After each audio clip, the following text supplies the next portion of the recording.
The Mafia put a contract on my head, but I've got stories to tell. Today, the story of Jim Nice.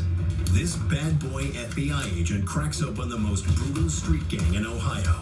Their stock in trade, drug dealing, and dead bodies.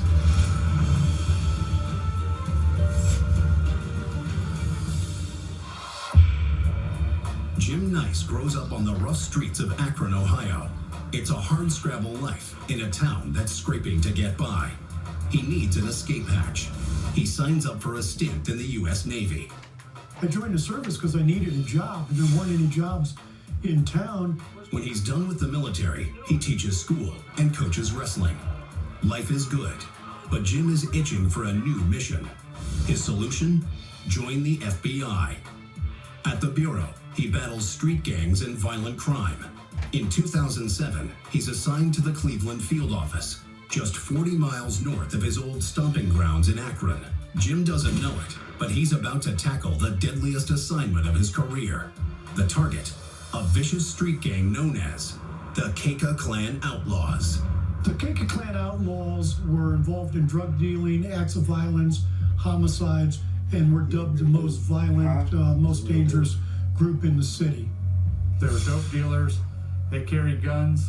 They committed every crime you can imagine. The idea was to get as many individuals from this gang indicted as we could and get the appropriate amount of buys off them that we could take them to federal court.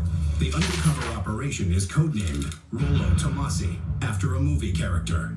Rollo Tomassi came from the movie LA Confidential, which the agent running the case thought would be interesting. Jim needs to pick a convincing cover. It has to be someone the gangbangers won't want to throw in a hole. Someone who's easy to get along with.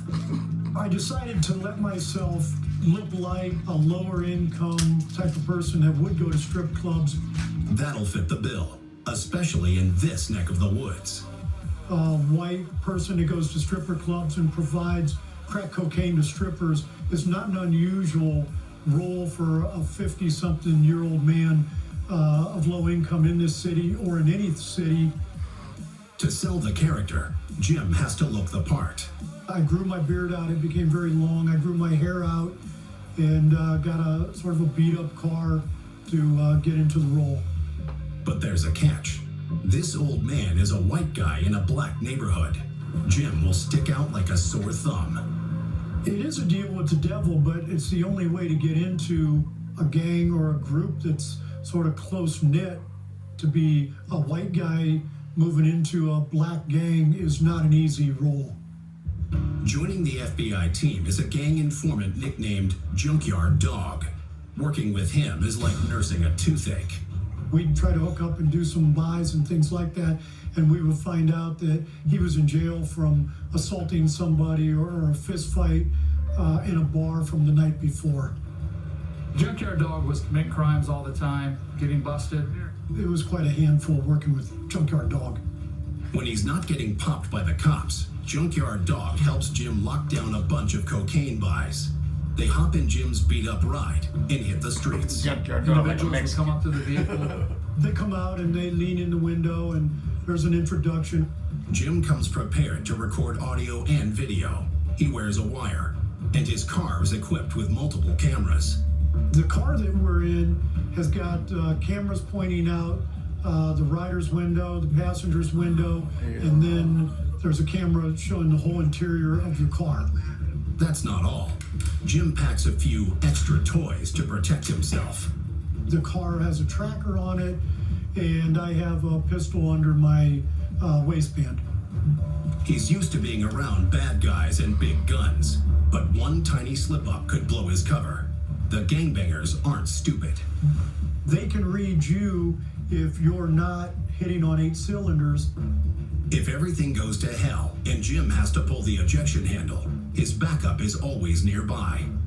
There is a surveillance team that follows us around, and that surveillance team was comprised of Akron police officers, FBI agents, and DEA agents.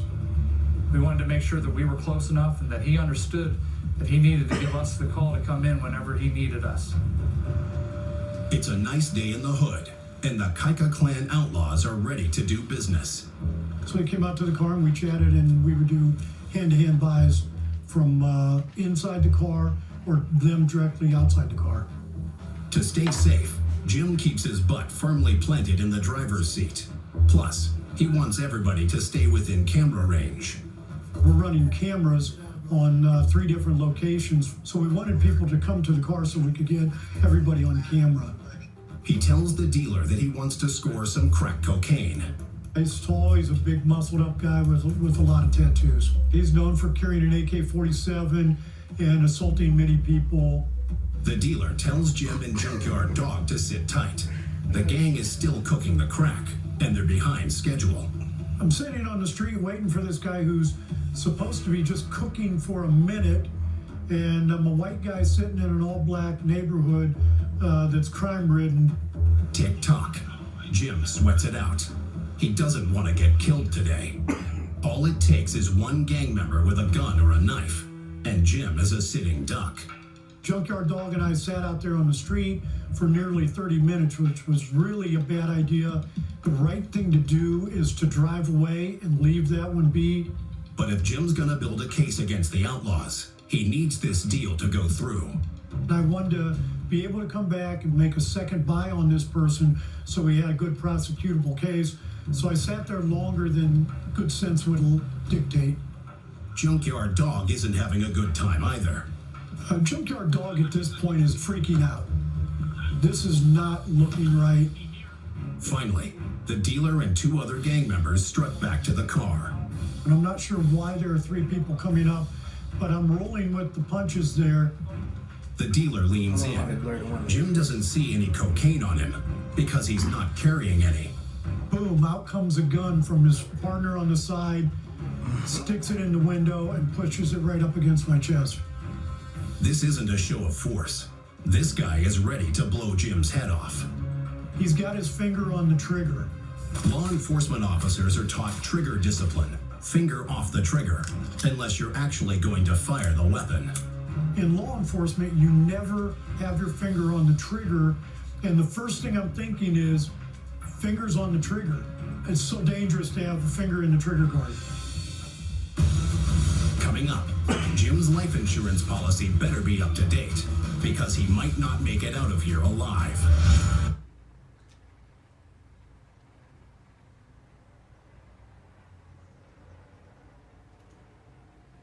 425-1807.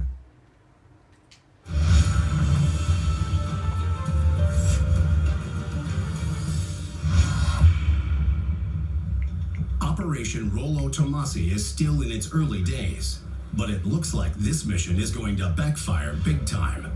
A drug deal has gone off the rails, and undercover FBI agent Jim Nice is staring down the barrel of a gun. One of the individuals pulled out a gun and stuck it right on my chest, finger on the trigger. The Kaika clan outlaws aren't known for their patience. Jim can't call for help. His surveillance team is several blocks away. They won't get to him in time. You got to put trust in your undercover, you got to put trust in your source, and you got to put trust in the situation that it's going to work out. Today is Jim's lucky day. After a few seconds, he realizes that the gangbanger with the gun isn't going to kill him after all. I realized I'm being robbed at that point. The money that's supposed to pay for the drugs is lying on the dashboard. He wanted the cash and wanted me to leave. Jim plays it smart. He plays along. I told him, whatever you want, just let me get out of here. The gangbanger grabs the dough. He kept the pistol up against my chest with his finger on the back of his trigger arm, and reached across me with the other hand and robbed grabbed too. my cash Robbed the off whole the street. dash. Then the posse steps away from the car. Jim keeps his cool and pulls away from the curb. In the passenger seat, Junkyard Dog, his informant, is all shook up. He was screaming, "Oh my God, oh my God, I can't believe this," and kept screaming and was freaking out as we drove away. A less capable undercover agent might have bought the farm on this one, but Jim knows his stuff. I knew I could talk my way out of this. I've worked gangs for years, and I knew the average robbery did not end up in a shooting. His cover is so tight that nobody recognizes him in his old neighborhood. You have to hand it to him. This man has game. Coming from the hood myself, I do have insight into how they operate, and sort of ran in those circles myself and felt very comfortable. Hell no, they ain't that good. Meanwhile, some of Jim's fake friends as at the hell. Bureau want him to pull the plug. This operation is just too risky. But the ego in an undercover agent gets in the way, and you really don't want to back out of the case until you're completely done and successful. If the outlaws find out who he really is, he's dead as a doornail. It was always a risk every time he went out. One of the things about the city of Akron is it's not very big. When it comes to his personal life, Jim keeps his mouth shut. I never told him where I lived. I never let him know that much about me. If they would have discovered that he was an FBI agent undercover for us, I'm worried the worst would have happened. This town may feel like the Wild Hell no, West, they got but fake none of the cop cops cars, are playing everything. cowboy. Their job is to let Jim do his thing, no matter how dangerous it gets. Things could go bad, but you got to be patient. You got to let things play out. That's some chicken spot. Meanwhile, Yeah. Junkyard Dog is wearing out his welcome. We thought the informant had stolen money from us and had lied to us on a number of issues. Jim doesn't trust him at all. Always in trouble. Unfortunately, always going down the wrong road. Always just a hair off of going to prison and spending a long time in jail. This guy could get me killed if I'm not careful. Finally, Jim decides to cut him loose. We got to the point in the case where the informant was more of a liability than a help, and I had met so many people that I decided to roll on my own. Jim assigns new FBI agents to work undercover with him. He continues to make drug buys from his car. I did some alone, and then I did some with you undercover agents. Now that he's brought in some youngsters, he needs to be super alert. If he's too gung-ho, he could get them killed. Ego is one of the biggest problems that you have to battle. You quit making good decisions, and you make decisions so that you can be successful. There's another problem. Jim needs to watch his back and keep an ear to the ground, because his cover may have been exposed. We became more concerned about Jim Nice's safety after there was some talk about him possibly being an undercover officer. The surveillance team keeps its eyes peeled. They don't want the Kaika clan outlaws following him home. I was always concerned whether they would tail me because I only lived about 8 miles from the projects where I was buying all the dope and guns. Keeping Jim safe is a round-the-clock gig. I always kept an eye behind me, and the surveillance team always kept an eye so that when we were done with purchasing dope for the day, that I wasn't being followed. Coming up, Jim Nice pushes too far and puts his neck on the chopping block. Yeah, this is some bullshit.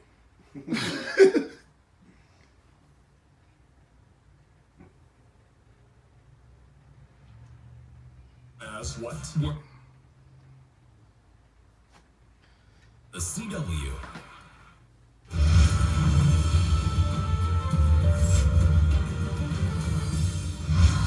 Things get really messy on a summer day when Jim is rolling through East Akron. A group of people are blocking the road. They stopped the car, and one of the individuals started hollering at me, "Why is everybody saying you're the cops?" This guy is one of Jim's regular dealers.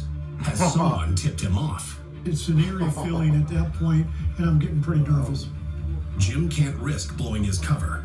If they find out I'm FBI, there's no way I'm getting out of this. He needs more time to collect evidence against the Kaika clan outlaws. We had to continue with the case, and we still had a lot of work to crack is do, that? and I didn't want to get burned at that point. He decides to fight fire with fire. I started chewing him out, and I told him it was bull.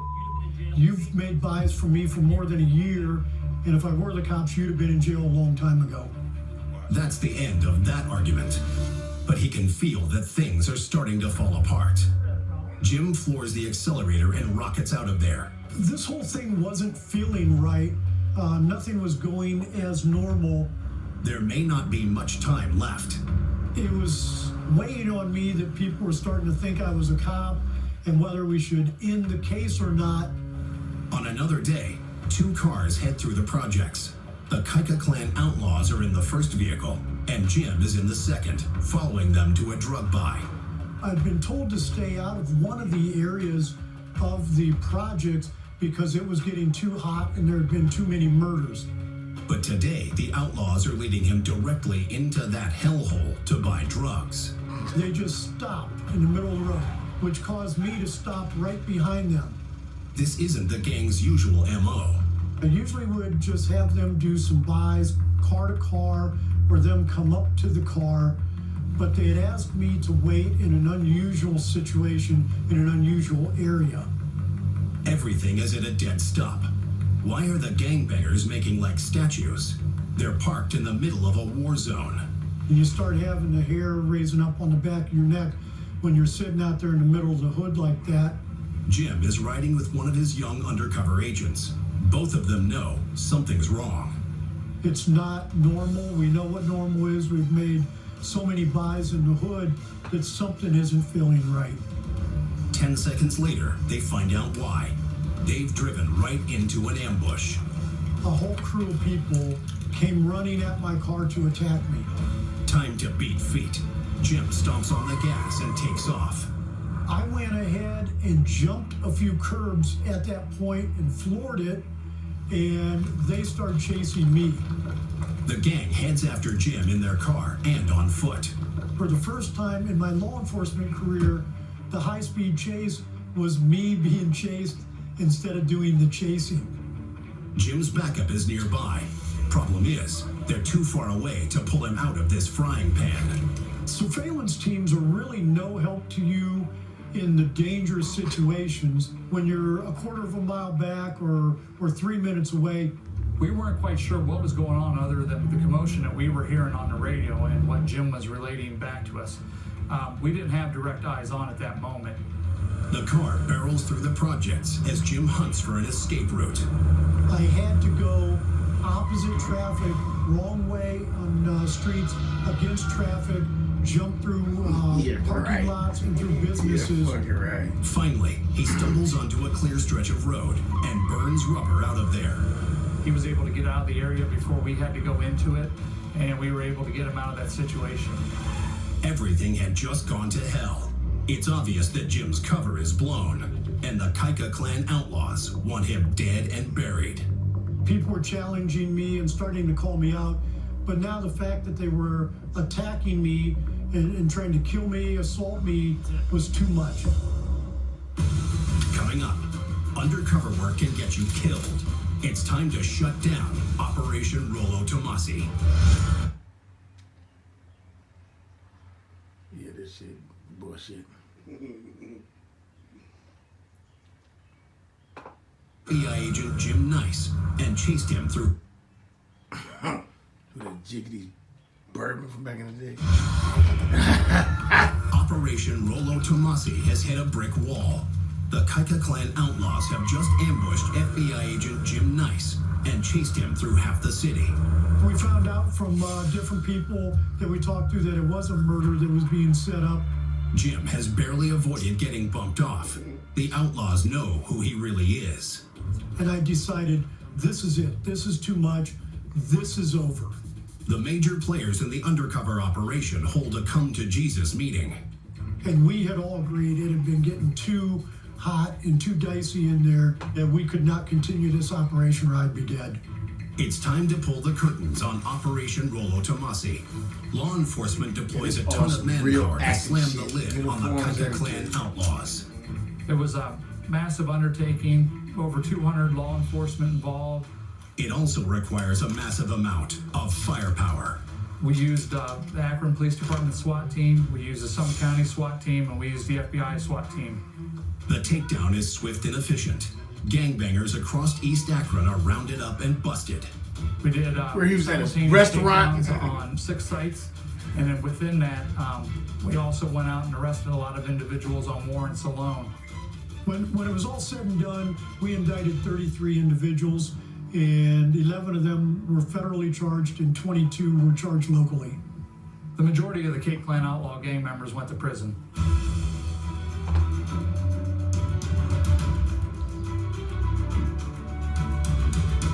That's it.